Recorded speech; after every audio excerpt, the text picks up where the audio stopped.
Hello and welcome to my YouTube channel tech mining. आज हम लोग बात करेंगे occupational safety health and working condition code 2020 के बारे में और जानेंगे हम लोग सेक्शन 6 और सेक्शन 7 को आसान भाषा में। और ये वीडियो बहुत ही इम्पोर्टेंट होने वाला है आने वाले WCL एग्ज़ाम के लिए, आने वाले NCL और MCL के एग्ज़ाम के लिए भी। तो बिना देरी के वीडियो को शुरू करते हैं। Section 6 duties of employer. सबसे पहले हम लोग जानते हैं कि एम्प्लॉयर होता कौन है। एम्प्लॉयर यानी वह व्यक्ति या फिर संस्था जो एम्प्लॉय को काम पर रखता है, यानी कि उसे कोई भी पर्सन को एम्प्लॉयमेंट प्रोवाइड करता है और उसके काम का जिम्मेदारी लेता है और उनके सुरक्षा का भी जिम्मेदारी एम्प्लॉयर लेता है।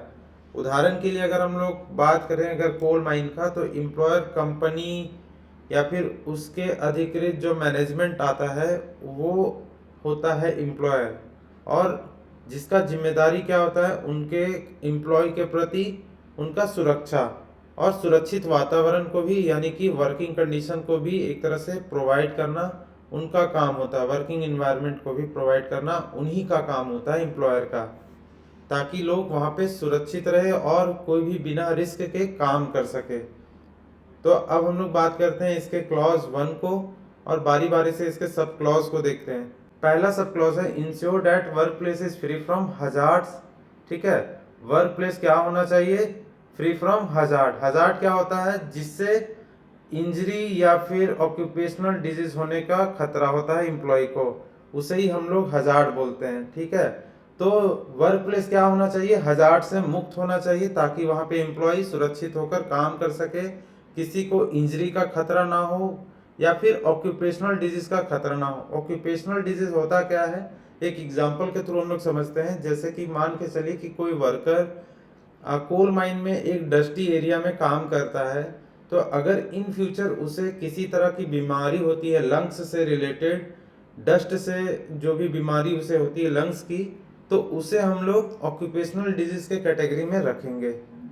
दूसरा सब क्लॉज है comply with the occupational safety and health standard declared under section 18। ठीक है, तो जो भी सेक्शन 18 में डिक्लेयर किया गया है occupational safety and health standard, उसे क्या करेगी एम्प्लॉयर? कंप्लाई करेगी, यानी कि फॉलो करेगी। जो भी सेफ्टी स्टैंडर्ड या फिर हेल्थ स्टैंडर्ड डिक्लेयर किया गया सेक्शन 18 के तहत में, उसे एम्प्लॉयर क्या करेगी? फॉलो करेगी। और जो भी रूल रेगुलेशन बायलॉज या फिर ऑर्डर है वो भी इस कोड के अंतर्गत में, उसे भी एम्प्लॉयर क्या करेगी? फॉलो करेगी। अगला सब क्लॉज है प्रोवाइड सच एनुअल हेल्थ एग्जामिनेशन और टेस्ट फ्री ऑफ कॉस्ट। ठीक है, तो एक तरह से यहाँ पे बोला जा रहा है कि फ्री ऑफ कॉस्ट सभी एम्प्लॉय को एनुअल हेल्थ चेकअप के लिए एम्प्लॉयर है सो प्रोवाइड कराएगी। ठीक है, हर साल हेल्थ एग्जामिनेशन एम्प्लॉयज का कंडक्ट कराया जाएगा, वो भी क्या? Free of cost. जो भी एम्प्लॉय हैं इस्टेब्लिशमेंट में एम्प्लॉयर के अंडर में, उसे कोई भी तरह का फी नहीं देना है हेल्थ चेकअप के लिए। वो ड्यूटी जो है वो एम्प्लॉयर का है कि उसे एनुअल हेल्थ चेकअप हर साल प्रोवाइड कराए। अगला सब क्लॉज है provide and maintain as far as is reasonably practicable a working environment that is safe and without risk to the health of the employee। ठीक है, यहाँ पे सेफ वर्किंग कंडीशन, एक तरह से सेफ वर्किंग एनवायरनमेंट प्रोवाइड करने की बात कही गई है। जो भी ड्यूटी है एम्प्लॉयर का, उसे वर्किंग एनवायरनमेंट प्रोवाइड ऐसा करना है जो कि सेफ रहे और विदाउट रिस्क रहे, वो भी किसके साथ?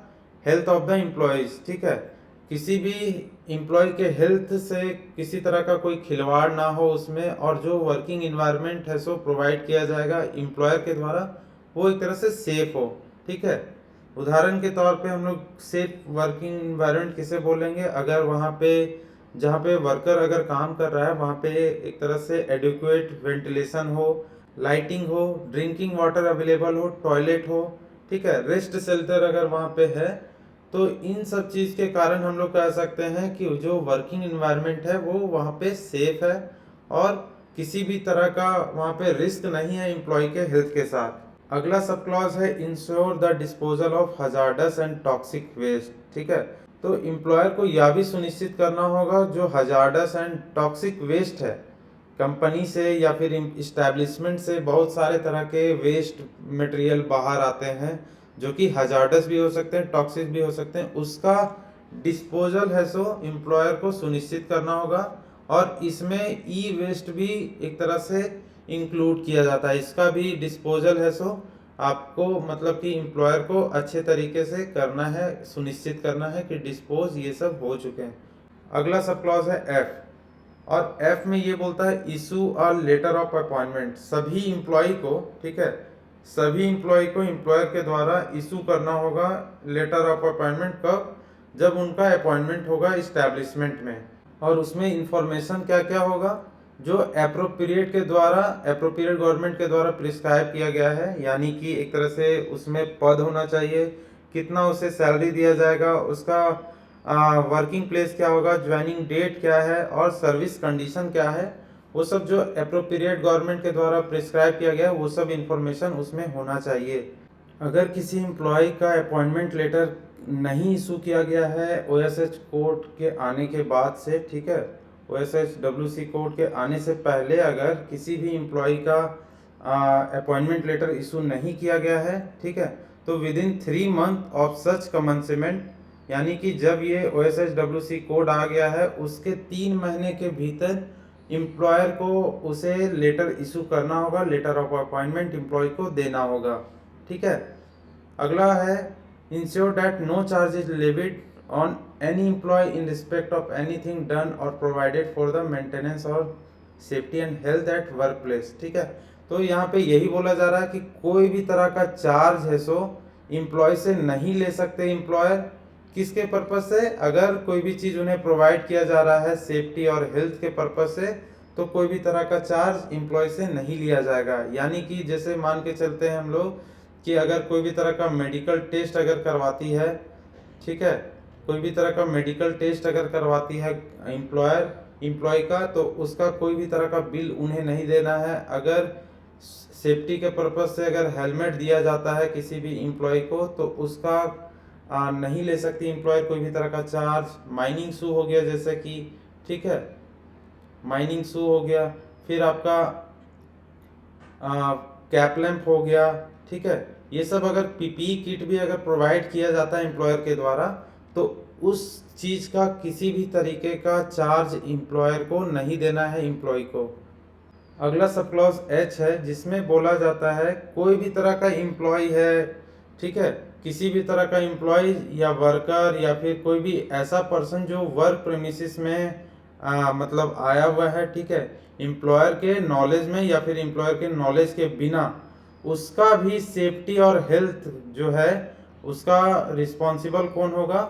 एम्प्लॉयर होगा, ठीक है। इंश्योर करेगा एम्प्लॉयर और रिस्पॉन्सिबिलिटी भी लेगा सेफ्टी और हेल्थ का, एम्प्लॉयज का, वर्कर का, या फिर कोई भी वर्क प्रीमिसेस के अंदर में कोई भी पर्सन होता है, ये एम्प्लॉयर के नॉलेज में हो या ना हो, तब भी उसका सेफ्टी और हेल्थ किसके रिस्पॉन्सिबिलिटी में आएगा? एम्प्लॉयर के रिस्पॉन्सिबिलिटी में आएगा।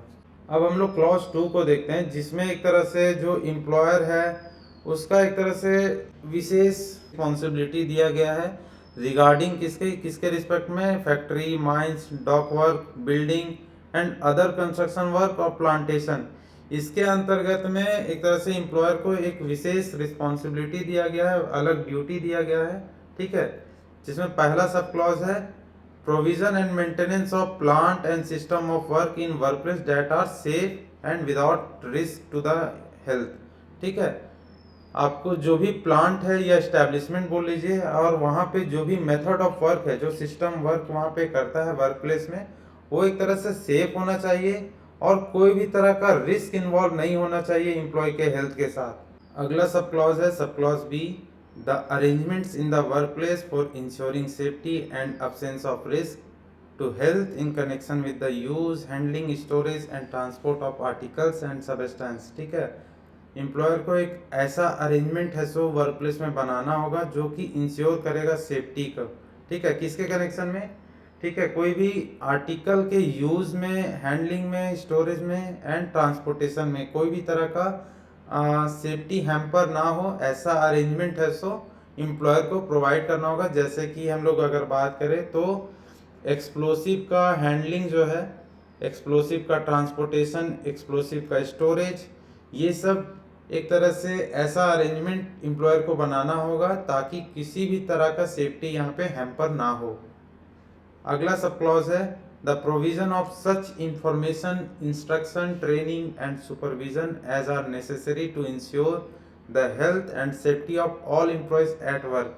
इसमें मेनली ये बोला जा रहा है कि एम्प्लॉयर को ट्रेनिंग देना होगा और इंफॉर्मेशन पास करना होगा, इंस्ट्रक्शन देना होगा एम्प्लॉयज़ को, ठीक है, और उनका सुपरविजन भी एम्प्लॉयर को करना होगा एम्प्लॉयज़ को, ताकि वो इंश्योर कर सके कि उनका जो हेल्थ और सेफ्टी है वो किसी तरह से हैम्पर ना हो।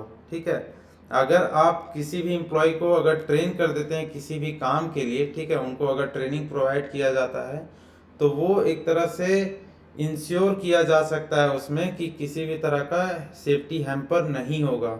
अगर इंफॉर्मेशन सारे चीज़ का अगर उन्हें दिया जाएगा काम से रिलेटेड, तो उन्हें भी पता होगा कि कैसे करना है, क्या काम करना है, ठीक है। और अगर उनका सुपरविज़न अगर एम्प्लॉयर करते हैं, सुपरविज़न करने का मतलब ये है कि देख रेख, तो इस तरह से एम्प्लॉयर सुनिश्चित कर सकता है कि किसी भी तरह का हेल्थ और सेफ्टी है सो एम्प्लॉय का हैम्पर नहीं होगा।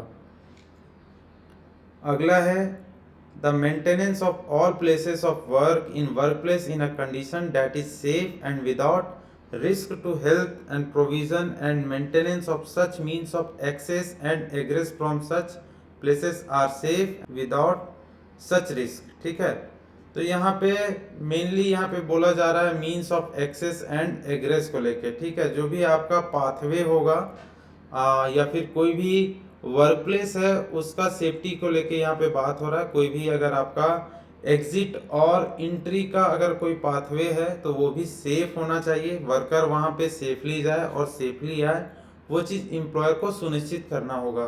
कोई भी तरह का वहाँ पे एम्प्लॉय के हेल्थ के साथ या फिर एम्प्लॉय के सेफ्टी के साथ खिलवाड़ नहीं होना चाहिए।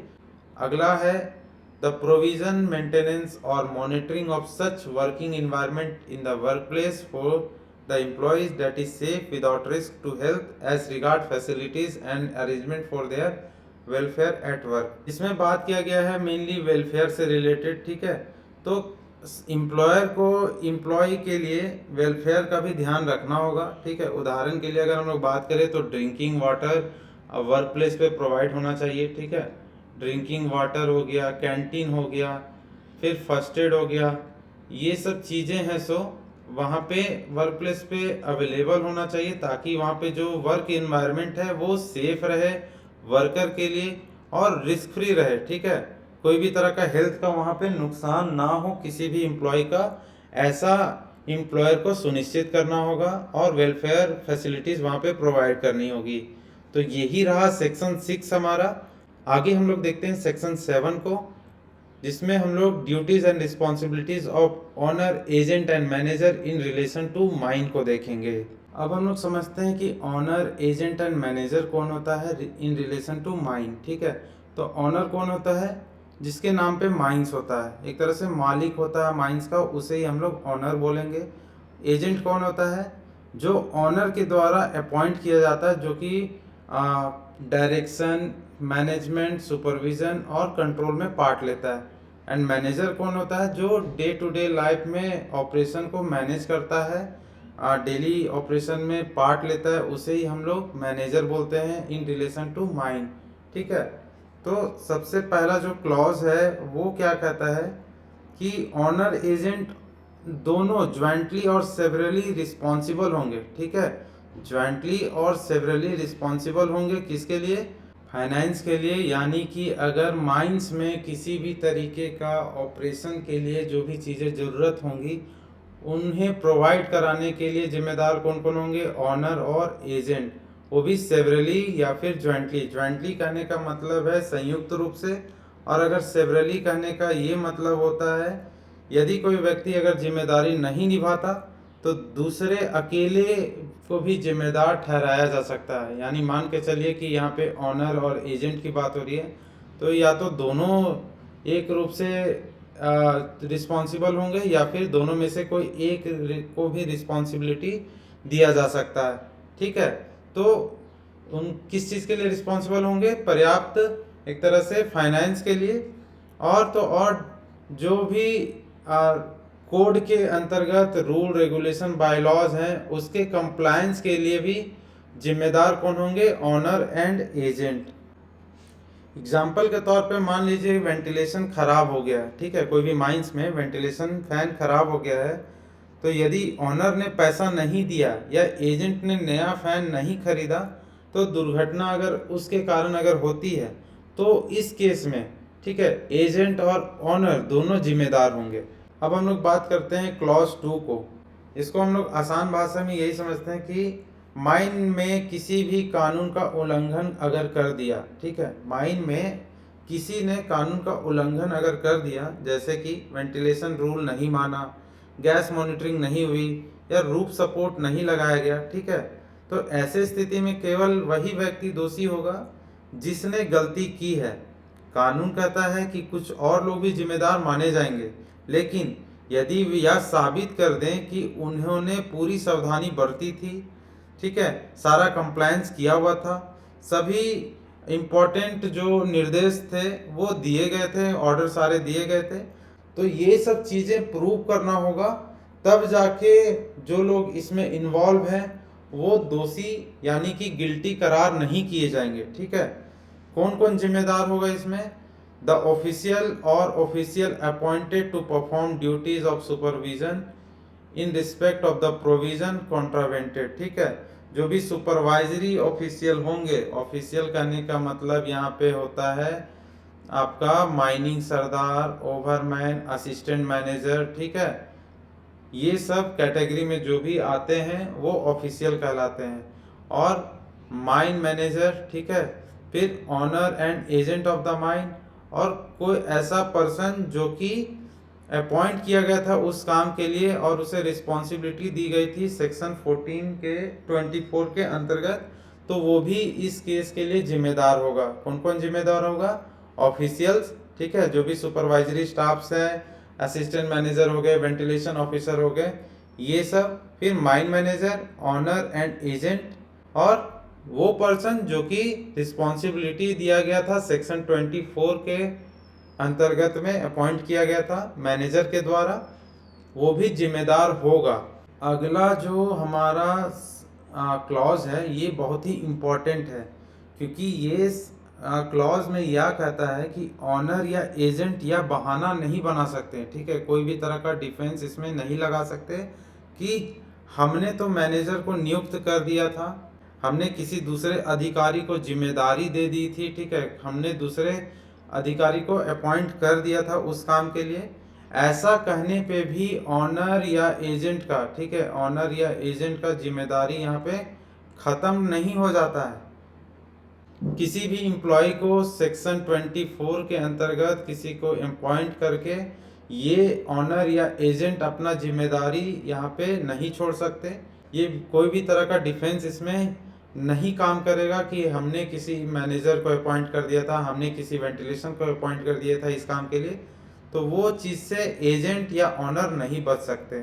तो क्लॉज 3 हमारा यही बोलता है कि एजेंट या ऑनर किसी भी तरीके से नहीं बच सकते अगर वो कहते हैं अपने डिफेंस में कि हमने अपॉइंट किया था मैनेजर या ऑफिशियल या सुपरवाइजरी स्टाफ, किसी भी काम के लिए रिस्पॉन्सिबिलिटी दी गई थी सेक्शन 24 के अंतर्गत, तो ऐसे में ऑनर और एजेंट का रिस्पॉन्सिबिलिटी ख़त्म नहीं होता है। एक एग्जांपल हम लोग लेते हैं जिसमें हम लोग सेक्शन 7 को अच्छे तरीके से समझ पाएंगे। मान लीजिए कि एक अंडरग्राउंड माइन में मीथेन गैस 1.25% से ज़्यादा हो गया, ठीक है, मीथेन गैस जो है वो किसी अंडरग्राउंड माइंस में ये 1.25% से ज़्यादा हो गया, और वेंटिलेशन वहाँ पे ठीक नहीं था, यानी कि पुअर कंडीशन वहाँ पे था वेंटिलेशन का, और उसी केस से क्या हुआ कि एक्सप्लोजन हो जाता है, वहाँ पे माइंस में एक्सप्लोजन हो जाता है। अब जब जांच होता है, जांच किया जाता है कंपनी के द्वारा या डीजीएमएस के द्वारा, तो पता लगता यह है कि ऑनर जो है वो एक तरह से पर्याप्त है सो बजट नहीं दे पाए थे, यानी कि फाइनेंस वहाँ पे प्रोवाइड नहीं कर पाए थे। एजेंट ने वेंटिलेशन सिस्टम ठीक नहीं कराया था, मैनेजर ने निरीक्षण में लापरवाही की थी और वेंटिलेशन ऑफिसर ने गैस रिपोर्ट पर कोई कार्रवाई नहीं की थी। जो भी गैस सैंपल यहाँ से भेजा जाता है माइंस से लेबोरेटरी में टेस्ट के लिए, उसमें तो CH4 का तो पता लग ही जाता है। तो अगर वेंटिलेशन ऑफिसर को यह रिपोर्ट मिलता है लेकिन उस पर अगर कोई कार्रवाई नहीं करता है, तो ऐसी स्थिति में कानून के अनुसार यानी कि इस लॉ के अनुसार, ठीक है, केवल एक व्यक्ति नहीं बल्कि परिस्थिति के अनुसार ओनर, एजेंट, मैनेजर और जितने भी रिलेटेड सुपरवाइजरी ऑफिशियल हैं जैसे कि वेंटिलेशन ऑफिसर, असिस्टेंट मैनेजर, सभी को जिम्मेदार यहाँ पे ठहराया जाएगा। इस duties and responsibilities of owner, agent and manager in relation to mine section 7 के तहत सभी को जिम्मेदार यहाँ पे ठहराया जाएगा। तो हम लोगों ने सेक्शन 6 और सेक्शन 7 को बहुत ही अच्छे तरीके से समझा, जिसमें हम लोगों ने ड्यूटीज़ एंड रिस्पॉन्सिबिलिटीज़ की चर्चा की, एम्प्लॉयर का और ओनर, एजेंट और मैनेजर का, ठीक है। और आगे भी हम लोग अलग अलग सेक्शन लाते रहेंगे ताकि आसानी से समझा जा सके। तो यही रहा हमारे वीडियो का एंड। मिलते हैं नए वीडियो के साथ, तब तक के लिए धन्यवाद।